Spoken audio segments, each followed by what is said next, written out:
Panorama do mercado com Abs, as principais notícias de 3 de fevereiro comentadas aqui. Começamos com um acordo entre Estados Unidos e Índia por meio de Trump e Narendra Modi, que chegaram a um acordo quanto à interrupção da compra do petróleo russo por parte dos indianos, que agora vão negociar diretamente com os Estados Unidos, e os Estados Unidos também ofereceram aos indianos a possibilidade da compra do petróleo venezuelano, isso tudo uma estratégia dos norte-americanos para tentar conter o financiamento da guerra da Ucrânia e assim interromper uma fonte de receita para o governo russo, e lembrando que a exportação de petróleo é uma fonte importante para que haja manutenção dos gastos militares por parte dos russos, e com isso uma estratégia norte-americana para tentar causar mais pressão à Rússia para que a Rússia venha a um acordo, a uma negociação, a eventualmente chegar à paz no que concerne à guerra da Ucrânia, que já tem aí agora, a partir deste mês, vai completar 4 anos desde quando foi deflagrada pela invasão dos russos no território ucraniano. Outra notícia com muita repercussão é a tremenda oscilação que tem ocorrido com ouro e com prata. Ontem houve uma grande correção dos metais e hoje esses metais já sobem também coisa de 5%, então veja que esses metais estão numa faixa que é uma verdadeira faixa de triturar dinheiro, porque sobe e cai muito, com muita força ao longo dos últimos pregões. Isso é péssimo para quem está tentando construir uma posição. Claro, há muita especulação. Eu disse ontem que na China havia já notícia de muitas pessoas e fundos especulando em torno do preço desses metais. E hoje também nós já temos mais notícias falando que há um grande fluxo de ETF que tem impactado bastante o preço desses metais. Portanto, estamos num campo de grande especulação. Não é um momento, na minha opinião, para que alguém tente entrar e estruturar essa posição. Parece que já é um trade que já passou, porque foi há muito tempo isso aconteceu. Agora, esperar corrigir um pouco e quem sabe quem quiser entrar numa correção aí, uns 4.200 mais ou menos, talvez seja um ponto melhor de entrada. Temos também ainda repercussões e comentários sobre a nomeação do Kevin Warsh, um artigo muito interessante no Financial Times hoje do Ed Yardeni, que é um grande economista, que tem a Yardeni Research, que é uma casa de análise econômica e muito focada também no mercado acionário. E o Ed Yardeni entende que, na verdade, essa inflação persistente nos Estados Unidos vai fazer com que grande parte dos membros do board do Federal Open Market Committee mantenham a maioria mantém a decisão de manutenção dos juros, e ainda que o Kevin Warsh seja mais propenso a cortar, o Ed Yardeni comenta que ele será minoritário e que parece, no entender do Yardeni, que realmente o Warsh não vai ter tanto espaço para cortar no curto prazo. Seria uma surpresa, essa é a visão dele. Além disso, temos a espera agora da decisão do Banco Central Europeu quanto à política monetária. Eu comentei ontem que era um dos grandes eventos da semana, e a expansão fiscal de governos que agora, principalmente a Alemanha, a França, que tende aí também a estimular a economia desses países europeus. De todo modo, a grande notícia ainda que nós vamos aguardar é a decisão do Banco Central Europeu quanto à Europa. Outro dado que eu havia comentado ontem, que deveria sair na sexta-feira, que era o payroll, será adiado, foi anunciado isso hoje, saiu inclusive no Wall Street Journal e a mídia repercute, o fato de que com esse shutdown parcial, novamente um shutdown parcial da administração pública norte-americana, pode levar à interrupção de vários serviços, e o payroll já foi anunciado que não será divulgado na sexta-feira, mais um problema para que o governo de Donald Trump tenha que lidar. Bom, outro tema interessante, Elon Musk anunciou que a SpaceX, que é a empresa de navegação espacial, vai adquirir a xAI, que é a empresa de inteligência artificial do grande empresário e bilionário da África do Sul. E isso é uma matéria interessante porque a xAI parecia ser mais convergente com a atuação da Tesla. Por quê? A xAI é uma empresa de inteligência artificial e a Tesla tende a ser uma empresa de robótica e de veículos autônomos, portanto, de uma aplicação física da inteligência artificial. E me parece que a combinação de negócios seria muito mais propícia se ela acontecesse entre xAI e Tesla. No entanto, o Elon Musk optou por outra estratégia, em fundir com a SpaceX. Na minha opinião, ele faz esse movimento para que ele se beneficie do IPO, que vai fazer o IPO, que será provavelmente estimado como o maior IPO da história o IPO da SpaceX, e colocando a xAI lá dentro, ele consegue capitalizar o braço de inteligência artificial que demanda muito investimento. Ele não estava conseguindo captar tanto investimento em âmbito privado, então me parece muito mais uma estratégia de fusão para que ele se beneficie da capitalização imensa que ele vai receber com esse IPO. E lembrando que a SpaceX, como muitos dizem, é a empresa mais valiosa do portfólio do Elon Musk, e já se projeta que até o ano que vem, até 2027, após esse IPO, ele provavelmente seria a primeira pessoa a bater um patrimônio de $1 trilhão, e isso o levaria à pessoa mais rica da história nos Estados Unidos pela métrica de patrimônio em relação a PIB, porque o Rockefeller, John Rockefeller, que era até então a pessoa mais rica da história dos Estados Unidos, chegou a ter um patrimônio que correspondia a 2% do PIB americano. E o Elon Musk, se chegar a esse trilhão, seria o equivalente a 3% do PIB americano. Então, é uma marca histórica, realmente, do empresário sul-africano, que é um gênio, na verdade, né, com tantas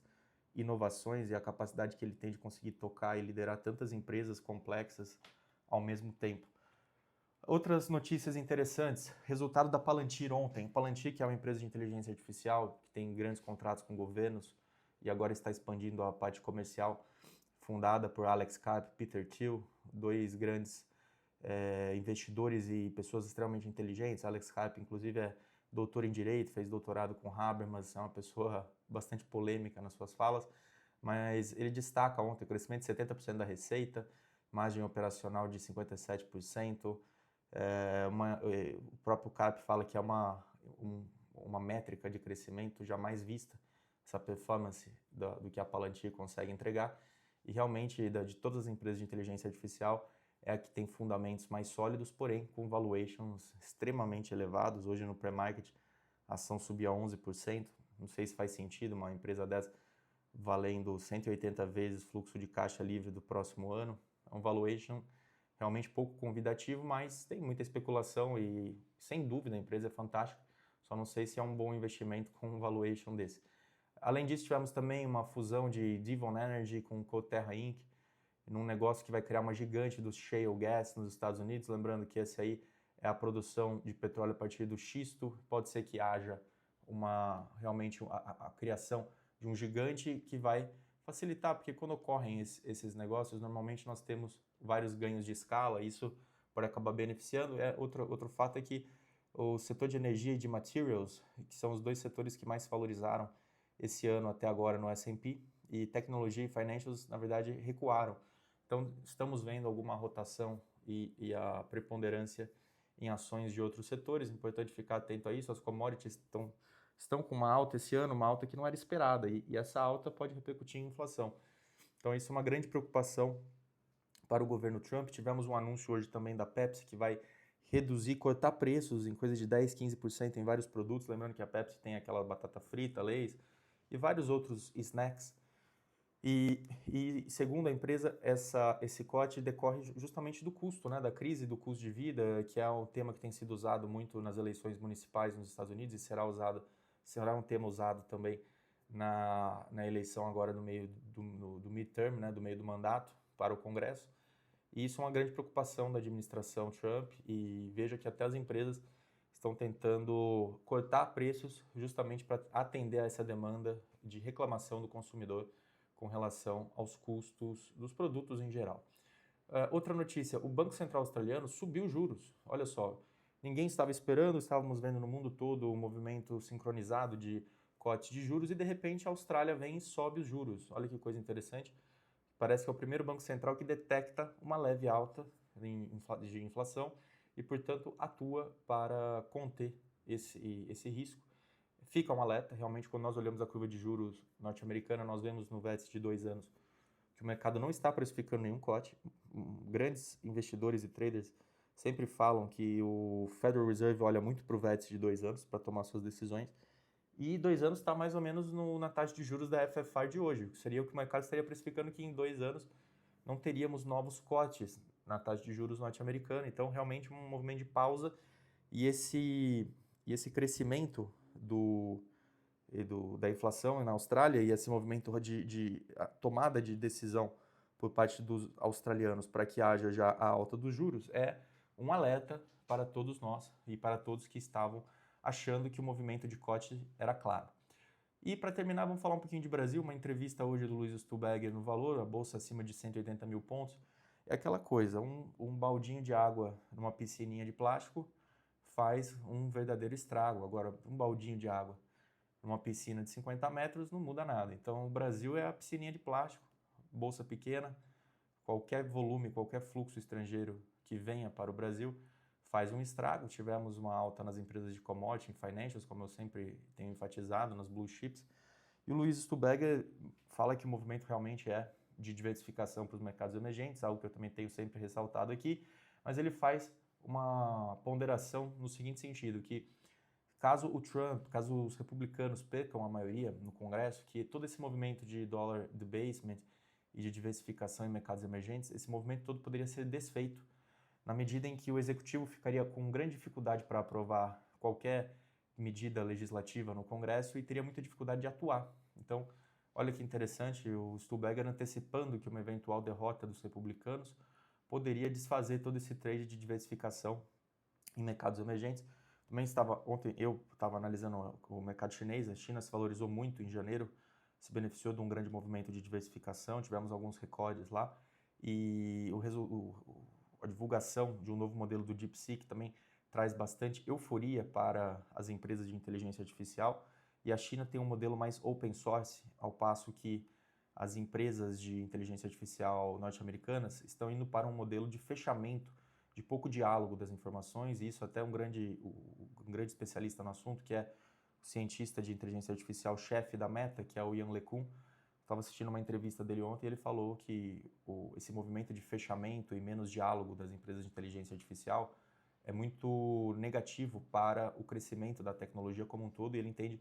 que ela deve ser open source no modelo em que os chineses estão trilhando, estão traçando. Então, há um apetite pelas empresas de tecnologia chinesas e faz sentido realmente, não é só especulação, porque os chineses estão se dedicando muito a isso e com valuations muito mais atrativos. Então, eu mesmo, nas últimas semanas, aumentei bastante minha posição no setor de tecnologia chinês, porque eu acho que com essa discrepância de valuation, com os estímulos do governo, o governo incentivando fundos a injetarem dinheiro no mercado de capitais, cobrando fundos de investimento, investidores institucionais na China, sendo mais receptivos ao capital estrangeiro nesse momento, para poder investir e influenciar e incentivar as empresas de tecnologia, principalmente do setor de inteligência artificial, uma política monetária mais frouxa e incentivos fiscais para tentar estimular a economia doméstica, são todos fatores que me parecem favorecer o mercado chinês, apesar, é claro, sempre a ressalva que, se nós olharmos no último ano, 2025, já houve uma performance muito elevada para a China, mas ainda com essa elevação do mercado no ano de 2025, o valuation em termos relativos, quando analisado com outras bolsas, e aí principalmente a bolsa americana, chama a atenção. É claro, não temos a clareza e transparência institucional como temos nos Estados Unidos, mas é um mercado para se observar. E por esse motivo eu fiz alguns aportes em empresas de tecnologia chinesas por meio de alguns ETFs. Bom, esse é o mercado, lembrando, não é recomendação de investimento, é apenas um comentário, um compartilhamento aqui do meu ponto de vista, da minha visão com quem me ouve, porque eu sei que eu sou muito cobrado por isso também, para falar um pouco da minha opinião, da minha visão. Por isso eu encerro esse mercado com a ABS do dia 3 de fevereiro com esse comentário adicional. Se você gostou desse podcast, não deixe de me acompanhar nas minhas redes, no Instagram, no TikTok, no LinkedIn, no YouTube, em todas as plataformas e, claro, aqui no Spotify também, todas as plataformas imagináveis, @RafaelAbismusas, lembrando sempre no YouTube, todo dia um vídeo, temos uma produção imensa de vídeos, geralmente os vídeos são carregados às 18 horas, não deixe de acompanhar lá, os temas são bem diversificados, falo de mercado de capitais, falo de investimentos em geral, falo de direito, economia, longevidade, saúde, treinos, exercícios físicos, dieta e muitos assuntos que me interessam, literatura, entre outros assuntos. Se você tiver interesse, se você gosta desses assuntos, não deixe de se inscrever no meu canal, nós batemos 10 mil seguidores nesse final de semana e estamos investindo muito na qualidade da nossa produção, com câmera, estúdio, microfone, tudo para entregar um produto com muita qualidade, não só do aspecto do conteúdo, mas também do aspecto estético. Um grande abraço para você que me ouviu até o final. com um ótimo dia de 3 de fevereiro e amanhã voltamos com um novo mercado com asa.